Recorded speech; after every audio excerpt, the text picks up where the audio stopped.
You are wasting your strength. You are leaking the very fire that could build empires. Sexual energy is not merely a physical urge. It is the primal current that, when mustered, forges ambition, discipline, and power. Men throughout history have risen and fallen on their ability to transform lust into legacy. From the ruthless calculations of Machiavelli's princes to Jung's shadow, this energy has always been the hidden battlefield of greatness. In the next minutes, you will learn how to seize that power, transmute desire into drive, and weaponize your hunger into something eternal.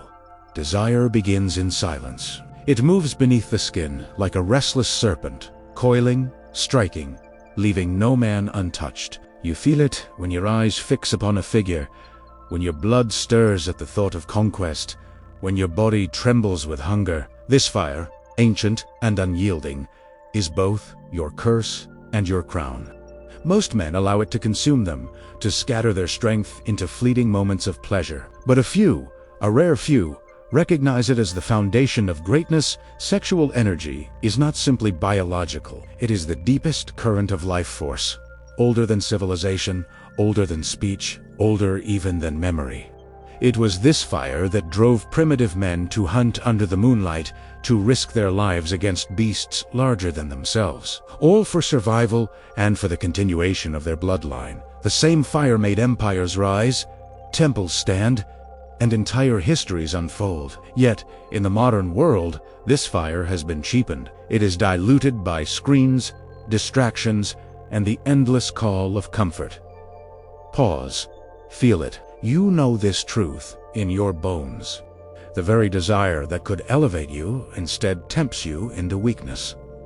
Society feeds it, exploits it, drains it. Like pouring fine wine into the gutter, men waste their most sacred energy in moments of blind surrender. But fire, when untamed, destroys. When mastered, it illuminates. It warms, it forges steel. This duality is the essence of your inner battle. Jung would have called it shadow and light, the hidden beast that devours you if ignored, but which can become your ally if confronted. Nietzsche described desire as the will erupting from the body, dangerous and magnificent. Both men understood that lust is not an enemy in itself, it is a raw material. The enemy is unconscious indulgence, the surrender of command. Picture a man holding a torch in the dark. If he swings it wildly, the flames scorch his own flesh, but if he learns to hold it steady, that torch lights the way, guiding him through caves, mountains, and the unknown. Your sexual energy is that torch. Hold it poorly, and you are burned. Hold it with control, and you can walk into the night unafraid. Take a breath. This is not about denial. Do not confuse suppression with mastery. To suppress lust is to bury a living beast underground. And beasts buried alive always claw their way back with greater violence. Mastery is different. Mastery is the art of transforming what could consume you into what empowers you. Like an alchemist turning lead into gold, you turn lust into ambition, hunger into discipline, pleasure into legacy. Throughout history, men of great ambition were never free from desire. They were simply greater than it. Alexander the Great carried his appetites across continents, but he bent them toward conquest. Genghis Khan's lust was infamous, yet it fed his vision of dominion. Even the philosophers, those who preached detachment, wrestled with this same fire in their solitude. No man escapes it. Only the weak pretend they can ignore it. Now imagine your own fire. Think of the last time desire rose inside you. Was it followed by action? By creation? By any movement forward? Or was it followed by collapse, by indulgence, by a moment that left you emptier than before? Most men are addicts of release. They seek the spark, then extinguish it. You must reverse the order. Ignite the spark and let it burn longer, until it becomes a blaze that moves you to act. Pause. Again. Hear this clearly. Your body is a furnace. What you feed into it determines whether it produces smoke or steel. Every urge is fuel. Every temptation is heat. If you can hold it, resist the impulse to throw it away, you will feel something shift inside you. Pressure, tension, power. That pressure is not weakness. That pressure is potential. It is the fire waiting to be harnessed. Take the simplest micro-action. The next time desire strikes, do not act. Just breathe. Inhale slowly. Exhale slowly.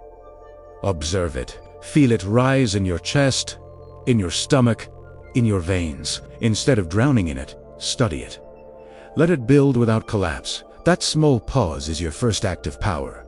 Weak men run, strong men hold. Society fears men who master this fire. That is why it offers endless outlets. Images, distractions, indulgences, each one designed to keep you drained, docile, obedient. A man without fire is no threat. A man with controlled fire cannot be stopped. This is why monks sought celibacy, why warriors endured abstinence before battle, why rulers often restricted their own indulgence when planning campaigns. They knew the truth. To command others, you must first command yourself. But here lies the paradox. To command desire, you must first acknowledge it fully. Look directly into the flame. Without shame, without denial, admit, I am driven by lust. Admit, I am filled with hunger. Then add, but I will decide where it goes. That single declaration changes everything. Do not romanticize purity. You are not meant to be pure. Purity is emptiness, and emptiness achieves nothing. You are meant to be burning, alive, overflowing with hunger, but disciplined enough to turn that hunger into creation. Machiavelli wrote that fortune favors those who are willing to act with audacity. What he did not say outright was this: audacity is born from fire. Now, consider what happens if you fail to learn this. Look around at the modern man. He is distracted, exhausted, consumed by his appetites, never rising, never building. He spends his nights feeding an endless hunger, and his days weakened by its cost. He has fire, but he burns only himself. His life leaves no trace. This is the fate of those who never master the flame. But your fate need not be his. With each breath of control, each moment of mastery, you rise above the ruins of mediocrity. The fire that once consumed you now becomes your weapon, your light, your signal in the dark. Take this command with you. When desire strikes next, hold it. Do not surrender. Observe. Let it grow. Let it fuel you. And remember, this is only the beginning. Because once you have felt the fire, the enemy within will rise to meet you. The flame is lit, but soon you will learn how to contain it and bend it to your will. There is a voice inside you, quiet, subtle, persistent.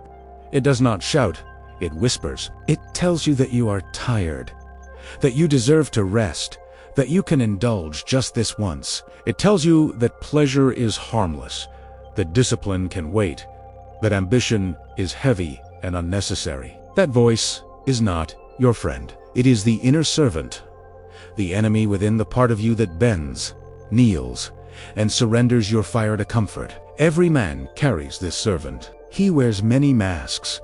Sometimes he appears as compassion for yourself. You've worked hard, you deserve it. Sometimes he appears as logic. It makes no difference if you give in once. Sometimes he appears as despair. Why fight at all? You will lose anyway. And you listen. You let him lead. But do not mistake his tone for your own. He is not your will. He is the parasite of your will. This is the tragedy of modern man. He believes he is free, yet he serves this inner voice without resistance. He thinks he chooses, but his choices are orchestrated by the whisper. Every indulgence, every surrender, every wasted hour is the servant pulling his strings. And because the servant lives inside him, he never sees the chains. Pause. Look within. You have heard this voice. You know its texture, its rhythm. Sometimes it sounds like a sigh, sometimes like relief, sometimes like silence that lulls you into inaction. But beneath it is one truth. It wants you weak, because weakness is safe. Weakness never risks. Weakness never threatens. The inner servant is not evil in the sense of malice. It is evil in the sense of erosion, a slow decay, a dripping poison, like water wearing down stone. It does not attack openly. It dissolves you over time. One indulgence today, another tomorrow, a habit formed next week. And soon you wake up a decade later wondering where your fire went. The servant stole it piece by piece. History knew this enemy well. The Stoics spoke of passions as chains that enslaved the soul. Nietzsche spoke of the herd morality, the inner instinct to conform, to lower yourself, to be tame. Machiavelli warned that men destroy themselves not by external enemies, but by weakness inside their courts, their circles, their own households. What they described in different words is the same reality. The servant within is more dangerous than the tyrant outside. You can defend against external threats with walls, armies, strategies. But how do you defend against the voice inside your skull? How do you fight an enemy that speaks with your tongue, that moves with your body, that feels like your own thoughts? The answer is brutal. You must divide yourself. You must recognize that the voice is not you. It is an intruder. The servant is a fragment of your nature that seeks safety at the expense of power, and you must treat it as such. Confront it. Name Italiano. Strip it of disguise. Each time it whispers give in, you must say, no. You are the servant. I am the master. Micro rule. Today, when the voice tempts you toward instant gratification, stop and write it down. Record the words it uses, the excuses it makes. In writing, you will see its pattern. You will recognize that it is not wisdom speaking, but weakness dressed in clever clothes. Once you see it clearly, it loses its strength. Shadows dissolve under light. But here is the danger. The servant does not fight fair. When you resist, it will intensify. The voice grows louder, more seductive. It promises pleasure, comfort, escape. It will even use your past victories against you. You held back yesterday, so why not relax today? It twists discipline into justification for indulgence. That is when you must be ruthless. Pause. Breathe. Refuse. Each refusal sharpens your edge. Each resistance strengthens your will. Imagine the servant as a figure chained in the corner of your mind. Each indulgence gives it more slack, more freedom, more control. Each act of resistance tightens the chains, forces it back into submission. This battle is daily, eternal, endless. But do not despair. The very struggle is the forge where your ambition is made. The stronger the servant, the stronger you must become to defeat him. Consider the example of warriors before battle. Many cultures practiced abstinence before war, not because they despised pleasure, but because they knew indulgence weakened their edge. To hold back was to sharpen the sword of will. The servant inside them screamed for release, but they silenced him, and in that silence, they entered battle with fire unbroken. Ask yourself, how many times have you lost before the fight even began, because the servant had already taken your strength? How many mornings have you woken, emptied, dulled, slow, because you surrendered the night before? The battlefield is not only out there in the world, it begins in the silent dialogue between master and servant inside your skull.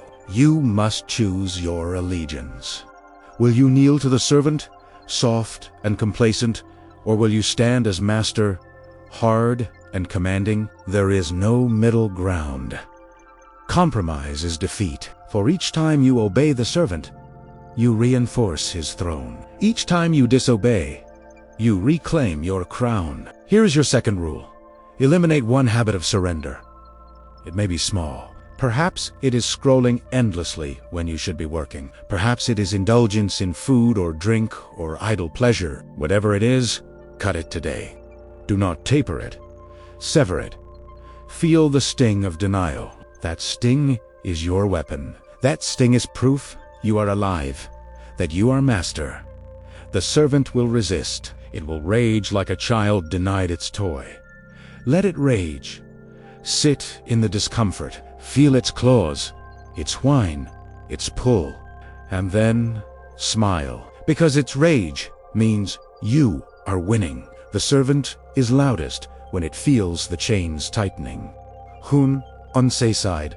Until you make the unconscious conscious, it will direct your life and you will call it fate. The servant is unconscious. It thrives in shadows, in habits, in autopilot behavior. The moment you bring it into light, name it, confront it, you strip it of its camouflage. You see that your suckled fate is nothing but obedience to the servant, and you see that fate can be rewritten.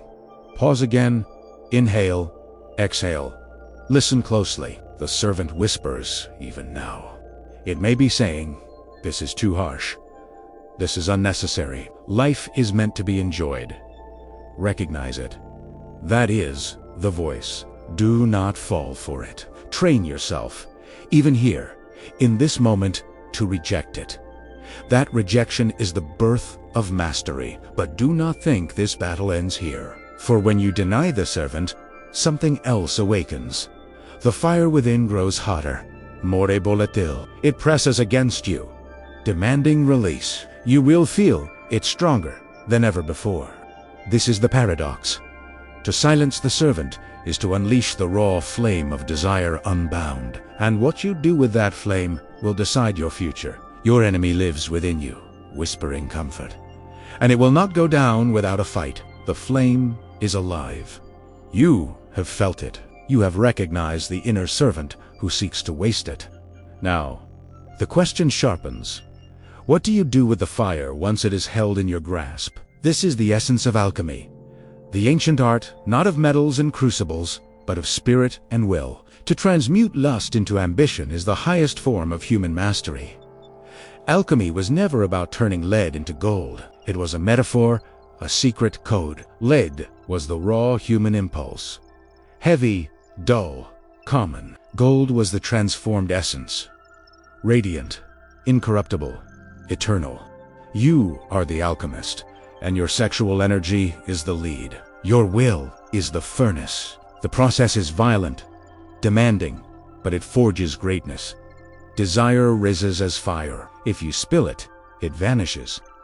If you suppress it, but if you hold it, contain it, direct it, that fire becomes pressure. Pressure becomes force.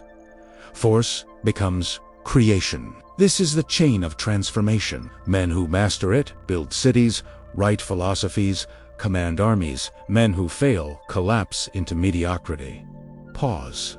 Picture this. A furnace, blazing in a dark chamber. Inside lies raw ore, formless and useless. The heat grows unbearable. Most men open the furnace too soon. They release the pressure, and the ore remains weak. But the alchemist waits. He endures the fire. He knows that only by enduring can the ore melt, fuse, transform. So too with desire. The longer you endure, the stronger the transformation.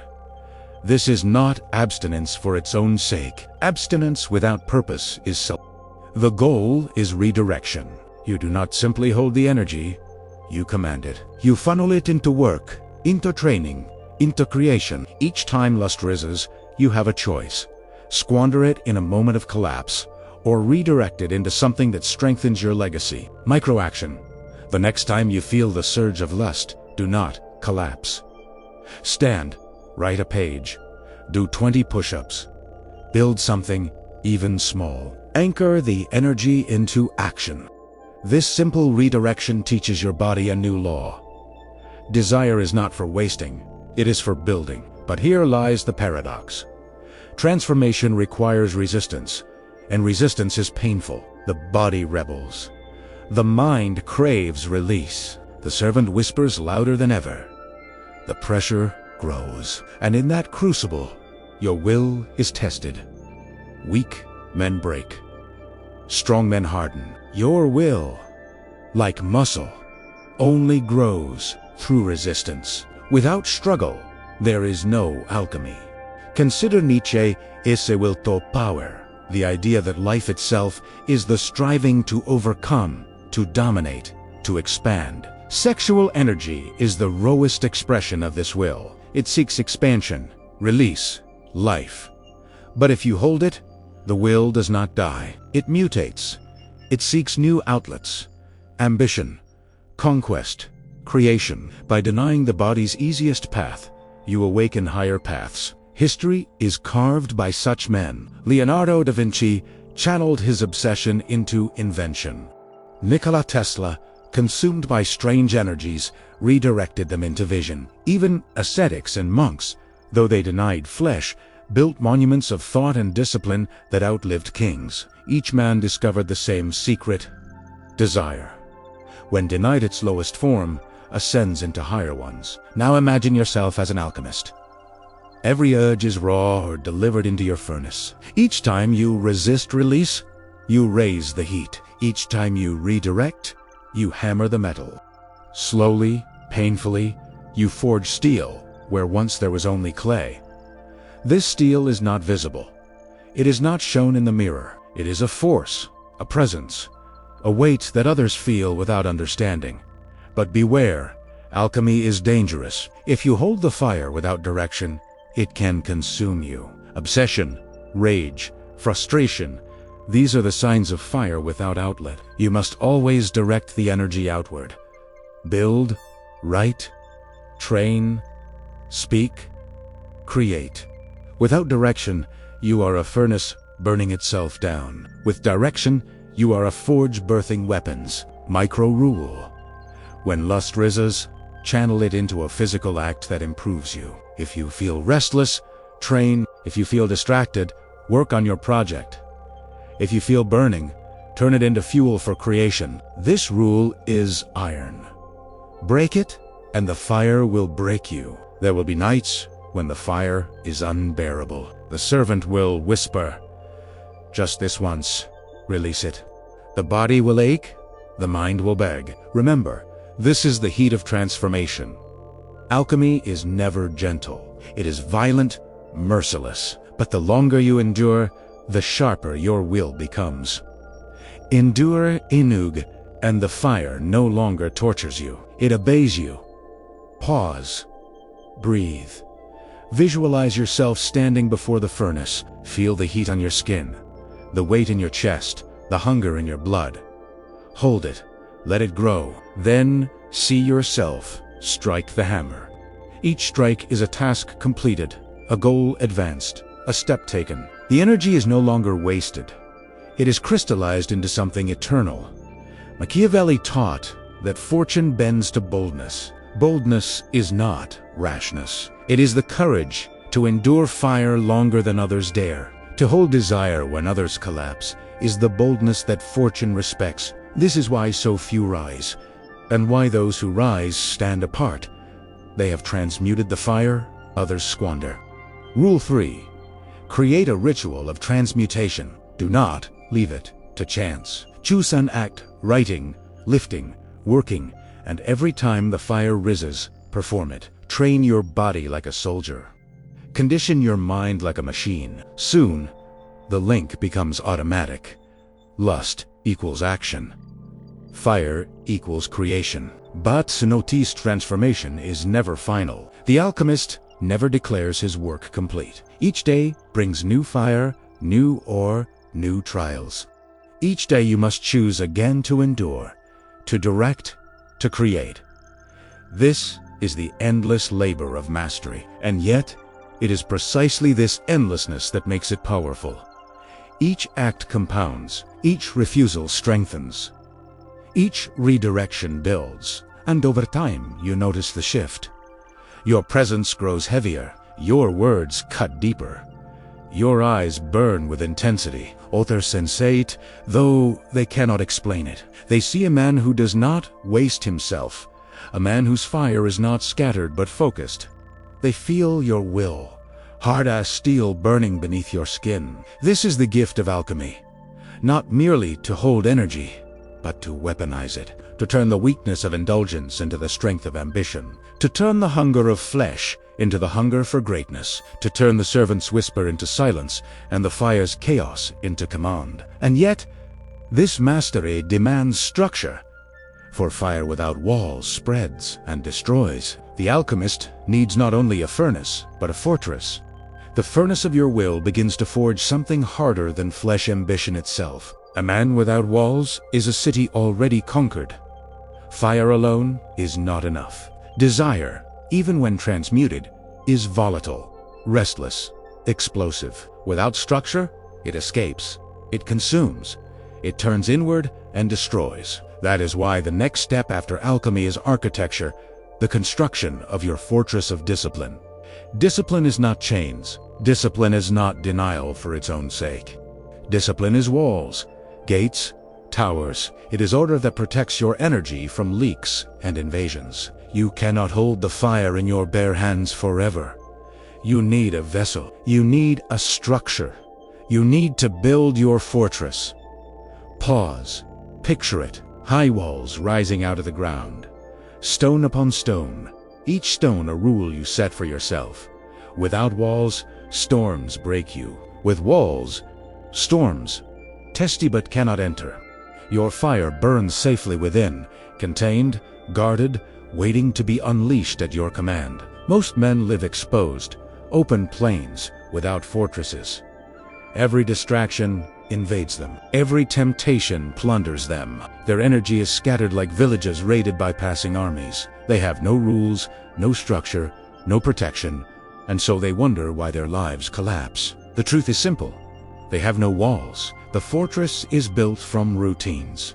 Morning rituals, daily tasks, sacred these are the stones. Weak men despise routine because it feels restrictive. Strong men embrace it because they know routine is armor. Without routine, you are a slave to moods and impulses. With routine, you command yourself even when moods betray you. Rule 1. Set a non-negotiable command for your mornings. It may be rising at the same hour, training, cold immersion, writing whatever shapes your mind into readiness. Guard it like the front gate of your fortress. Never open that gate to the servants' whispers. This single act sets the tone for your entire kingdom. History is filled with examples of men who built fortresses of discipline. Roman generals lived by strict rituals, even in the chaos of war. Samurai practiced daily forms and meditations to sharpen their will. Monks wove every hour into a schedule that kept temptation at bay. They understood the truth. Freedom is not found in chaos, but in structure. Pause. Breathe. Feel the difference between order and disorder. When you drift through your day without plan, your energy leaks. Your focus dissolves. Your servant grows strong. But when you rise into structure, each action deliberate, each rule obeyed, you feel the weight of command. You are no longer exposed. You are fortified. Yet discipline is not only walls, it is also gates. A fortress must control what enters and what leaves. You must decide what inputs you allow, what voices you hear, what images you see, what company you keep. If you leave your gates unguarded, poison flows, and cheap distractions, toxic influences, weak companions, each is a spy entering your walls, weakening you from within. Rule 2. Control your gates. Limit what enters your mind. Choose your company with severity, reduce distractions with merciless precision. If it does not strengthen your fire, it has no place in your fortress. There will be days when discipline feels heavy, when the walls you build feel like a prison. This is the deception. Your fortress is not a prison, it is a weapon. From within it, you can focus your energy, direct your will, prepare your attacks. The man without walls thinks he is free, but he is already conquered. The man with walls knows he is contained, and from that containment comes true freedom, the power to choose when and how to strike. Nietzsche once said, "He who cannot obey himself will be commanded." Discipline is self-obedience. It is the crown of command placed upon your own head. Without it, you will serve. With it, you will rule. But building the fortress is only half the work. You must also patrol it. Rules decay if left unattended. Habits erode if neglected. The servant waits for cracks in your walls. Each skipped ritual is a stone removed, each indulgence a gate left ajar. Before long, the fortress crumbles, and the invaders return. That is why discipline demands vigilance. Daily, relentless, ruthless. Micro-action. Tonight, before you sleep, define 3 walls you will guard tomorrow. Small, specific, immovable. Rise at a set hour. Refuse one indulgence. Complete one task fully. These are stones. Lay them without fail. Tomorrow, lay 3 more. Over weeks, your walls rise. Over months, your fortress stands. Over years, it becomes unassailable. Imagine yourself inside your fortress. Hear the silence. Feel the fire burning steady within. Outside, distractions howl like winds. Temptations knock like enemies at the gate. But they cannot enter. You stand on the wall, watching. Calm. Unshaken, this is power. This is freedom. The fortress is not only for defense. It is also the base from which you expand. Armies march from within walls, not from chaos. Creations emerge from structure, not from disorder. Legacy is built stone by stone, habit by habit, rule by rule. Without the fortress, your ambition dies in infancy. With the fortress, your ambition grows into empire. Pause again. Breathe. Ask yourself, what is my fortress now? Are my walls high or low? Are my gates guarded or open? Do I patrol or do I neglect? Be honest. If your fortress is weak, build it. If it has cracks, repair it. If it is strong, raise the walls higher. Discipline has no final level. The fortress can always expand. But notice, even a fortress is not eternal. Stone decays, walls fall. What outlasts them is not the structure itself, but what is created from within. The fortress protects so that you may build something greater, something that outlives even the strongest walls. Because beyond the fortress lies the final transformation, turning fire, once contained and disciplined, into something that survives you, a legacy carved from flesh into immortality. Stone by stone, rule by rule, you will raise your fortress high above the ruins of weaker men. All men die. That is certain. But some men burn, and the smoke of their fire drifts across centuries. Flesh decays, bones crumble, names fade. Yet the energy once harnessed, disciplined, and transmuted can echo beyond the limits of mortality. This is the final alchemy, turning desire into legacy, lust into immortality. Look within. Every impulse you be supersede, every fire you've contained, every discipline you've enforced, these were not sacrifices. They were investments, they were deposits in a vault that time cannot rob. Your ambition, once fueled by raw energy, once disciplined within the fortress, is now ready to create something that outlives your body. It is ready to imprint on history. The antagonist you face here is subtler than temptation, more patient than indulgence. It is the shadow of obscurity, the creeping doubt that your efforts are meaningless, that your fire is too small to matter, that your life will vanish like smoke without a trace. This is the grave of countless men who had potential but never forged it into something tangible. Fight it, confront it, name it, and then rise. Micro-action. Tonight, write down one creation that could outlive you. Do not think small, think in terms of influence, impact, and permanence. It could be art, strategy, wealth, invention, or a movement. Start now. Begin the process. Every day, add to it, refine it, shape it. This is your first stone toward immortality. History is merciless to those who forget this rule. Caesar built empires, yet he knew that without heirs and monuments, even conquest would fade. Nietzsche warned that without creation, life is nothing but decay. Even in our modern age, legacies are measured by what survives, not by what is consumed. You must be like them, relentless, ruthless, and visionary. Pause, picture it. Your body will crumble.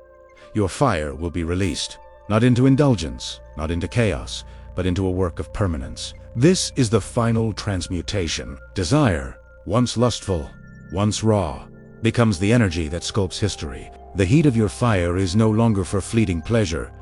It is for creation, for empire, for immortality. But immortality is not granted by default. The world will resist. Society, the shadow, your own inner servant, will all whisper that what you attempt is impossible, arrogant, even foolish. They are correct if you fail. But if you succeed, you will join the ranks of men who are remembered when others are forgotten. Your work will be proof that fire, when disciplined, can outlast flesh. Rule 1. Externalize your fire. Do not hoard it. Sculpt it into something concrete. Write, build, strategize, speak, create. Transform inner energy into outer legacy. Let it manifest in a form that challenges time itself. Rule 2. Perpetuate your discipline. The fortress you built in Chapter 4 is not abandoned here. It becomes the cradle of your creation. Daily rituals, habits, and rules are no longer just walls, they are machinery, engines of output that ensure your energy fuels enduring work rather than dissipating. Your ambition without discipline is smoke. With discipline, it becomes architecture. Micropause, visualize your creation as a firestorm. Each act of effort, each moment of focus, is a spark. Sparks converge, sparks grow. The storm spreads. What began in flesh and lust now burns across the minds and hearts of others, leaving marks that cannot be erased. Rule 3. Survive the shadow of obscurity. Expect failure, ridicule, misunderstanding. Every true legacy is forged in opposition. Every immortal work must first confront mediocrity, dismissal, and doubt. Let these be your forge, not your cage. Use resistance as fuel. Let the criticism of others sharpen, not blunt, your vision. Look back. Every chapter, every step we explored, led here, from raw desire to transmutation, from transmutation to ambition, from ambition to fortress, from fortress to creation. The trajectory is clear. Energy becomes action, action becomes structure, structure becomes permanence. The body is mortal, but what you create can be immortal. Pause again. Feel the pulse of your energy. The same lust that once tempted you, the same impulses that threatened to destroy you, are now tools of construction. They are raw matter waiting to be shaped by discipline and intention. This is alchemy in its purest, most terrifying, and most beautiful form. The historian sees it in the ruins of Rome, in the notes of Leonardo, in the strategies of Sun Tzu. They are records of men who understood.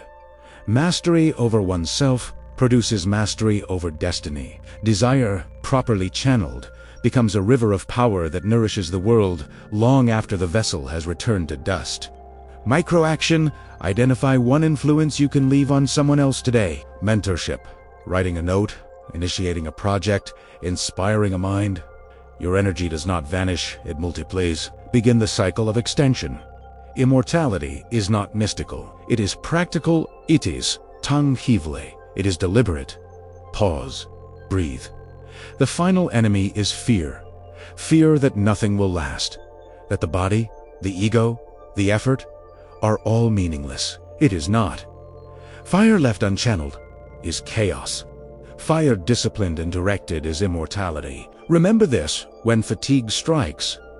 Remember this when temptation beckons. Remember this when the shadow of obscurity whispers. Your life can outlast life itself. Imagine your final scene. Centuries later, a mind touches your creation. It feels your fire. Even though your body is dust, your discipline echoes in structures you built, rules you followed, ambitions you executed. Your energy, once lustful, once fleeting, has become immortal. The servant within is silenced. The shadow has been conquered, and your legacy endures. The transformation is complete. From flesh to fire, from fire to ambition, from ambition to fortress, from fortress to immortality. This is the ultimate alchemy. This is the reward for the disciplined, the bold, the relentless. This is what separates the men who vanish from the men whose names burn in memory long after the body has Final micro-order. Start today. Do not wait. Do not wait.